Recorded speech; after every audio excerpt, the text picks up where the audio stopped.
అందరికీ నమస్కారము. శ్రీతరం భాస్కర్ ఎర్రవరం. ముఖ్యంగా బాల ఉగ్ర నరసింహస్వామి సన్నిధానంలో మరి భక్తుల యొక్క కోలాహలం అయితే బాగా నడుస్తూ ఉంది. ముఖ్యంగా సంక్రాంతి సెలవులు సంబంధించి ఎక్కువగా వచ్చినాయి కాబట్టి ముఖ్యంగా చూస్తే ఆదివారము, సోమవారము, మంగళవారం కూడా భక్తుల రద్దీ ఎక్కువగా ఉంది. మరి ఇక్కడ సన్నివేశాలను, విశేషాలను సంబంధించిన ముఖ్యంగా మనం ఒకసారి గమనిద్దాం. భక్తుల వివరాలను సంబంధించినటువంటి ఇక్కడ ఆలయ విభాగంలో ఎలా ఉంది, ఎలా పరిస్థితులు ఎలా ఉన్నాయని మనం ఒకసారి గమనిద్దాం.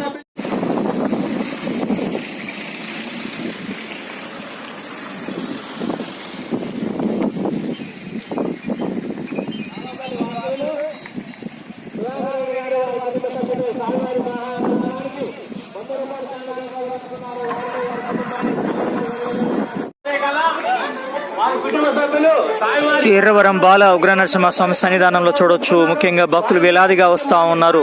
ఈ రోజు మంగళవారము. స్వామి సన్నిధికి మాత్రం వేలాదిగా వస్తా ఉన్నారు. ఎందుకంటే 3 రోజులు కూడా వరుసగా క్రమంగా ముఖ్యంగా చూసినట్టయితే సంక్రాంతి సెలవుల సందర్భంగా భక్తులు వేలాది మంది భక్తులు అయితే స్వామి సన్నిధికి చేరుకుంటున్నారు. ముఖ్యంగా ఆదివారం, సోమవారం ఇసుకేస్తరాలనే భక్తజన సమూహం అయితే వచ్చింది.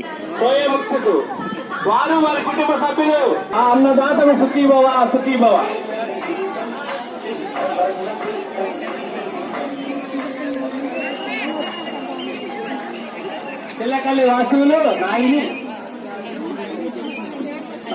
సత్య అశోకు గౌతమ్ వారి కుటుంబ సభ్యులు స్వామివారి మహా అన్నదానానికి 100 రూపాయల కానుక సమర్పించుకున్నారు. వారిని, వారి కుటుంబాన్ని స్వామివారి వెళ్ళ కాపాడుతూ కోరుకుంటూ జయ నరసింహ, జయ జయ నరసింహ, ఆ అన్నదాతకు సుఖీభవ, సుఖీభవ.